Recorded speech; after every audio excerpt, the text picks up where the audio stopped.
Alex Pumphrey here with Breezeway Productions. We're at the red carpet premiere of Making Montgomery Clift. Be sure to check out the YouTube page for our interview with the director of the film. How excited are you to be here tonight? Very excited, very excited. It's been 5 years in the making, so it is just very wonderful to have this here tonight. Nice. So what was it about Montgomery that made you guys want to put this movie together? Ooh, that's interesting because he's my uncle. Yeah. And so that's pretty much it, really. I mean, that's where it started. Because I was related to him, I was very aware of what people said about him in the public arena and what people said about him at home, and I was aware that there was a great deal of pain associated with the way he was represented.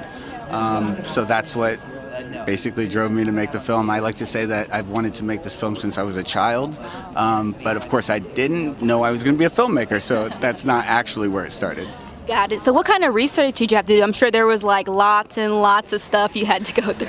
Wow, so much. Well, first I will say that we have 40 boxes of archival materials pulled from basements and attics across the country. I mean, it's scrapbooks and audio reels and home movies spanning probably every consumer format that has ever existed between the 20s and the 80s.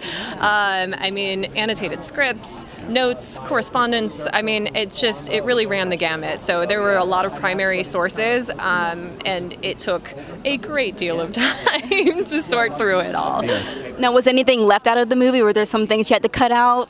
I mean, absolutely, a lot of things had to be left out, yes, and we're still in the process of archiving.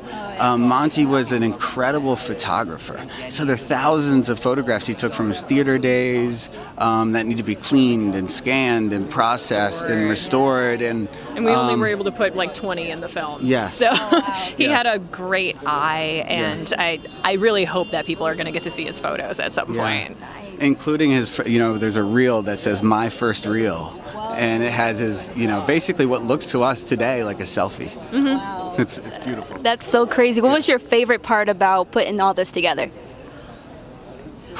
Favorite part I would say being here right now feels great because I don't feel like we have to go back home and change things again. Yeah, that's good. I mean, for me, I edited the film, and this was such a great opportunity to kind of expand capacities for skills. I mean, I think that the narrative structure of the film is kind of unique as it pertains at least to biographical documentaries. So I think we have a lot to be proud of in terms of how we actually put the whole thing together. Nice. Now, what about the most challenging part about all of this?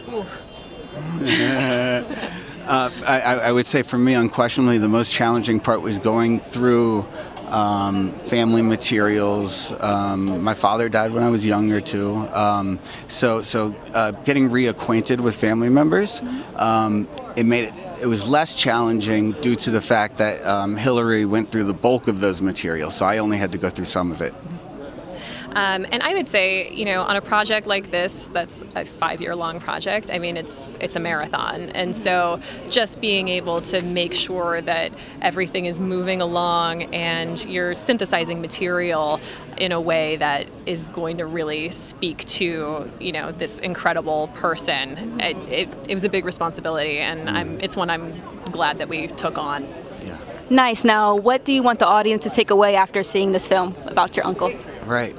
I hope that they're able to basically apply a different frame to his image. There's a lot about the way he's been described that has overshadowed his work, especially post-accident. And I'm hoping that this film will allow them to approach those materials with a new eye. Yeah, I mean, if you look at Monty's story, it has, for a very long time, been one of tragedy, and we have this vision of him now as someone who was full of life and funny and loving and loved and just joyful, and he gets to be a whole person. So I really want people to be able to see that kind of full range of human experience there. All right, that's a wrap with Breezeway Productions.